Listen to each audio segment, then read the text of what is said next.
네, 안녕하세요. 오늘은 이 주식 종목은 모비데이즈 한번 좀 보도록 하겠습니다. 들어오신 분들 구독 버튼 한 번씩 눌러주시고, 이 모비데이즈가 네, 이거 진짜 그만 다루고 싶거든요, 이 테마. 근데 어쩔 수가 없네요. 1분기는 진짜 이 그냥 AI, 챗 GPT 이거 가지고 그냥 무한순환매입니다. 무한순환매. 진짜 뭐 오늘은 턴이 모비데이즈였었고, 최근에 진짜 뭐 갖가지 이거 관련해가지고 진짜 수도 없이 많은 기업들이 전장에 뛰어들다 보니까 관련주들이 미친 듯이 돌고 있어요. 그래서 오늘은 모비데이즈 턴이었고 요거 관련해서도 설명을 좀 드리고 그 다음에 뭐 재무적인 부분도 좀 보고 기술적으로는 그러니까 나쁘지 않아요. 나쁘지 않고 가능성은 충분히 있는 애인데 약간 이제 단기적으로는 오케이 거기까지는 오케이인데 장기적으로 봤었을 때 한 방에 넘어갈까는 약간 전 살짝 물음표긴 합니다. 그래서 이게 왜 그렇게 보고 있는지도 좀 설명을 드릴 거고 뭐 나쁘다는 거 아니에요. 오해는 하지 마세요. 들고 계신 분들 뭐 결국 큰 그림은 괜찮고 준비하고 있는 흐름인 건 맞는데 이게 바로 이제 훨씬 크게 갈까까지는 아직 물음표여서 왜 그렇게 보는지 좀 설명을 드리겠다 이 얘기입니다. 그래서 뭐 본격적으로 좀 들어가 가지고 한번 이 이슈가 있었던 부분들이랑 재무적인 부분, 기술적인 부분 한번 좀 다 살펴보도록 할게요. 그러니까 결국 이 모비데이즈도 이 최근에 AI 얼마나 뜨거워요. 막 그 챗 GPT 관련해가지고 진짜 종목들 미친 듯이 돌고 있거든요. 지금 거의 한 달 내내 그러고 있는 거고 제가 봤을 때 이 기세는 3월까지는 가지 않을까요? 이게 제가 봤을 때는 이게 한번 순환매 자리 잡히면 그 분기 하나 정도는 보통 태우는 편이고 이게 좀 크게 가는 애들이다라고 하면은 이제 그게 장기적으로 좀 길게 넘어가기도 하지만 보통 한 번 가닥을 잡기 시작하면 테마는 분기 한 번 정도는 보통 가는 것 같아요. 근데 이번에 이 모비데이즈 같은 경우에도 이슈가 살펴보면은 이 메타 챗 GPT 대항마인 라마를 또 공개를 했다라고 하고 또 페이스북, 구글 AI 파트너사로 부각을 받게 되면서 움직이고 있는 거다라고 좀 보시면 됩니다. 뭐 조금 더 읽어 보면은 뭐 메타가 대규모 인공지능 AI 언어 모델인 뭐 요거를 발표를 한 가운데 이제 페이스북 공식 파트너가 이제 모비데이즈다. AI 파트너가 모비데이즈다라고 좀 보시면 돼요. 그래서 여기서 뭐 마크 주커버그가 이제 페이스북을 통해 가지고 이 라마라는 이름의 대규모 인공지능 언어 모델 개발자들을 공개를 한다. 개발자들에게 공개를 한다라고 그렇게 밝혔다라고 하고 이게 오픈 소스로 이제 공개를 한다라고 하는데 이 챗 GPT 엔진이 이게 오픈 AI GPT 3.0 이게 구글의 람다가 소스 코드가 공개가 되지 않은 것과 좀 다르대요. 그래서 기존의 챗 GPT 같은 경우는 공개를 안 했지만 메타는 라마나 다른 엔지니어들이 이용할 수 있게 이걸 오픈 소스로 공개를 한다라고 하면서 좀 더 부각을 받고 있는 거다라고 좀 보시면 될 것 같고 이 모비데이즈 같은 경우에는 결국 중요한 게 AI 기술을 활용한 이 휴먼 어드바이저 아니면 뭐 로봇 어드바이저 이런 것들의 기술력을 보유를 한 기업이어서 아무래도 이런 부분들이 파트너사로 부각을 받게 되면서 이 오늘 움직임을 좀 보인 상황이다라고 그냥 정리를 가볍게 하고 넘어가시면 됩니다. 결국에는 AI로 또 가고 있는 거고 챗 GPT의 뭐 대항마인 라마 이런 것들이 나오게 되면서 계속 불이 붙고 있는 거고 뭐 페이스북 뛰어들었죠. 그러니까 메타도 결국에는 뭐 똑같은 거니까. 그리고 뭐 저번에 알리바바도 뛰어들었죠. 뭐 구글도 뛰어들었죠. 뭐 그다음에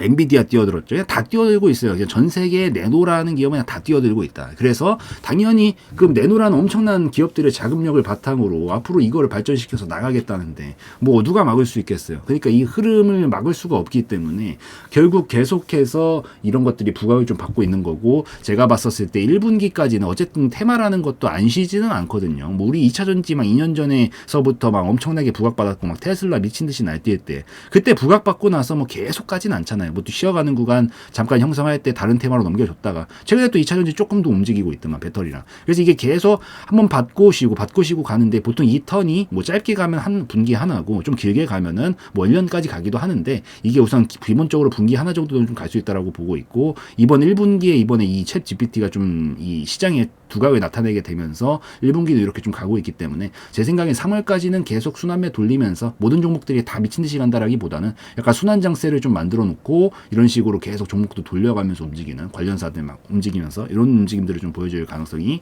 높다라고 저는 생각을 좀 하고 있기 때문에 뭐 요거 말고도 계속 그러니까 올라간 것만 안 건드리면 돼요. 안 올라간 것 중에 뭐 관련 있는 게 좀 있나 좀 찾아보고 거기서 괜찮은 게 있다라고 하면은 그런 것들이 좋은 움직임들을 좀 보여주면서 순환 돌릴 수 있으니까 그거까지 좀 참고를 하시면서 보시면 될 것 같습니다. 그래서 뭐 이슈는 여기까지 좀 살펴보고 재무적인 것도 나쁘지가 않아요. 와우 유보율이 21년도 기준이죠. 21년도 기준으로 2000%.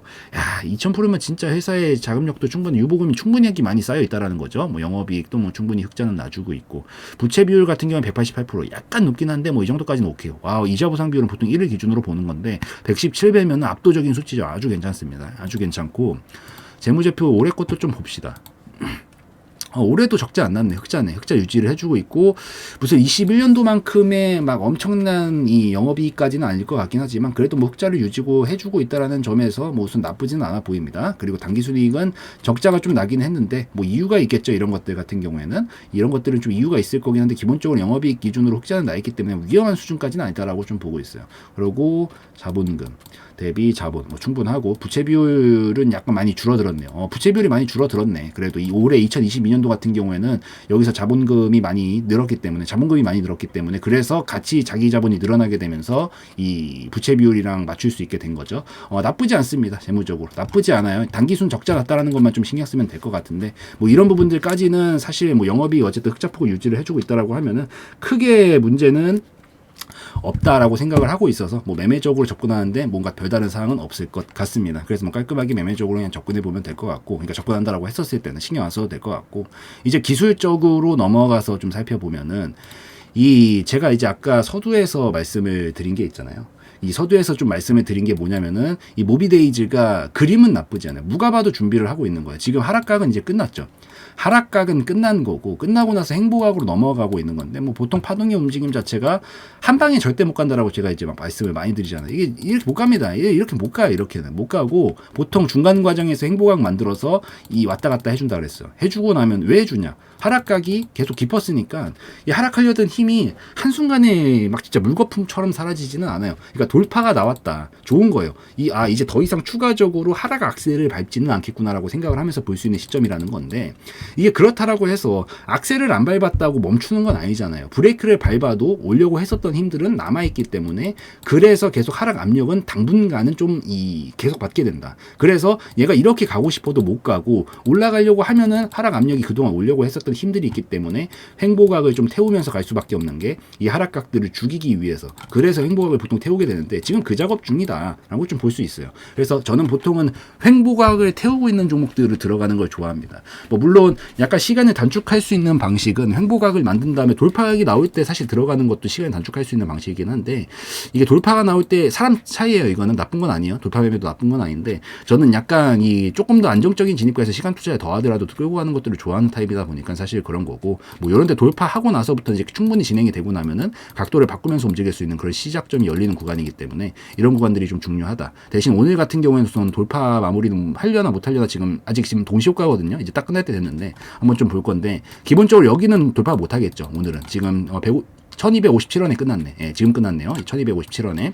그래서 지금 끝났는데, 이런 것들은 지금 결국에는 아직 완벽하게 돌파를 하면서 이격을 벌리기 전까지는 돌파했다라고 볼 수 없기 때문에, 결국엔 행보각 좀 태우면서 움직이다가 갈 가능성이 조금 더 높다라고 우선 기본적으로 보고 있어요.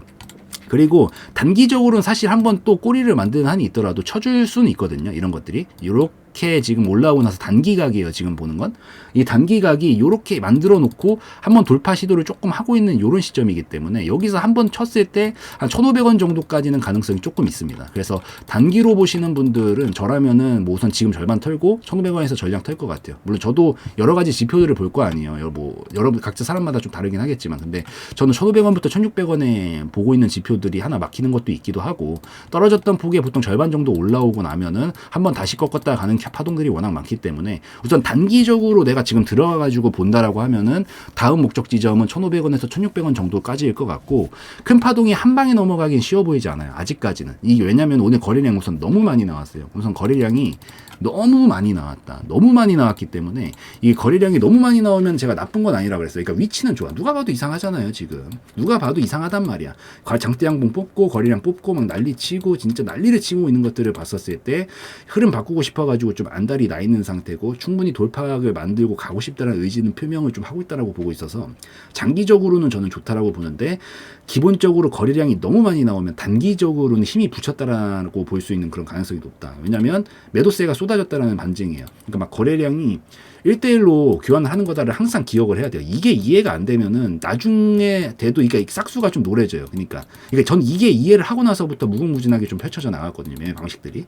결국 거래량은 양봉이라고 해서 매수세가 많았다, 음봉이라고 해서 매도세가 많았다, 이런 개념이 아니고, 어쨌든 거래량은 1대1 교환이기 때문에 매수세가 많았다면 매도세도 많았다라는 얘기예요. 물론 여기서 가격을 결정짓는 건 남들보다 빠르게 사고 싶냐, 남들보다 빠르게 팔고 싶냐가 양봉을 만드느냐 음봉을 만드느냐를 결정짓는 거고, 그 세기를 결정짓는 거지만 기본적으로 산 사람이 있었으면 판 사람이 분명히 있었다라는 것들을 좀 기억을 한다라고 했었을 때 지금 여기 딱 부딪히면서 돌파 시도를 해보려고 했는데 거래량이 미친 듯이 나왔단 말이에요.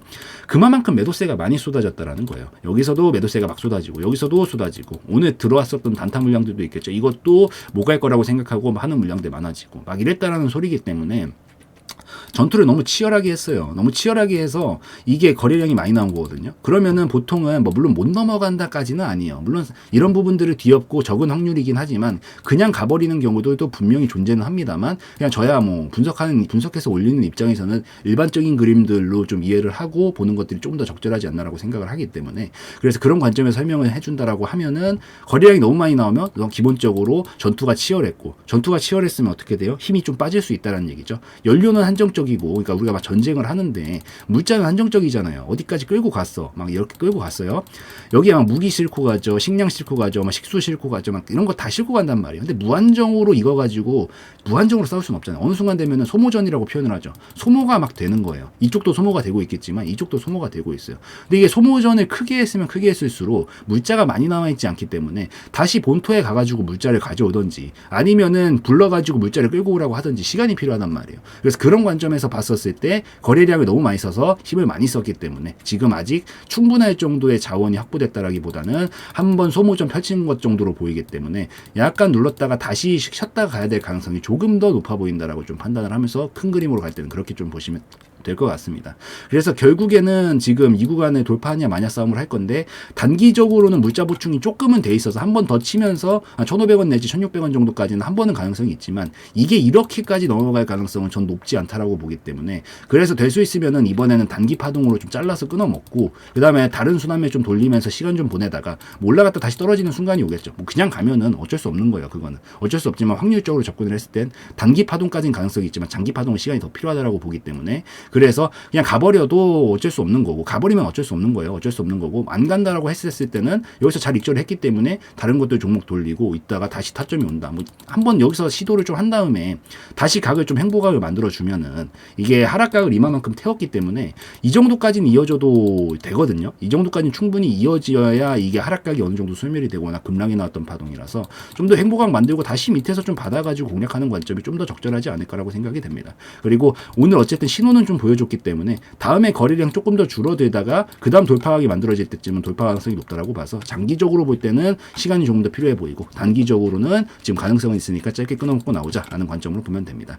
단기 목표가는 아까 잡아드렸죠. 1,500원부터 1,600원 정도다. 근데 만약에 장기 목표가로 본다. 얘가 떨어졌다가 다시 자리를 잡고 보내는 파동으로 본다라고 했었을 때는 그때는 이 모아놨었던 파동이 이만큼이잖아요. 이 힘을 다 모았다라는 거거든요. 그러면 이제 1층을 다 완성시켰다라는 소리이기 때문에 이 정도까지 가면은 그때쯤 됐을 때 이제 2층도 아파트나 건물층이 보통 1층, 2층 다르지 않잖아요. 뭐 특이한 건물들 제외하고 이런 뭔가 예술을 하는 그런 건물들을 제외하고 일반적으로 사는 집들은 거의 다 층 뭐 1cm씩 1cm도 너무 커요.